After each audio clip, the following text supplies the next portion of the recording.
काय करायचंय, हे टेट्रासायक्लिन पावडर 5 दिवस चालू करायची, त्याच्यावर ही औषधं द्यायची आहे आणि जिकडे फोड्या झाल्या तिकडे पेंडिस्ट्रीन एसएच ही क्रीम आहे. ही क्रीम कशासाठीची आहे?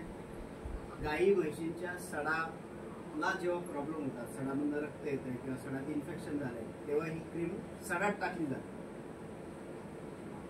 बरोबर आहे.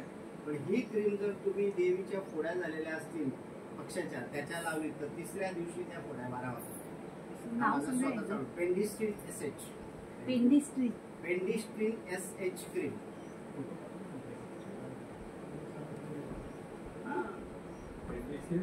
एसएच हे कसं आहे, अनुभवातून आपण सांगू शकतो. कुठला डॉक्टर तुम्हाला सांगणार नाही पेंडिस्ट्रीन एसएच तुम्ही वरती वा. म्हणजे कधीतरी आपण काय अवेलेबल आहे त्याचे जुगाड केल्यानंतर त्याचा जो रिझल्ट आला, एकात वापरलं, दुसऱ्यात वापरलं, 4 जणांत वापरलं, आपल्याला अनुभव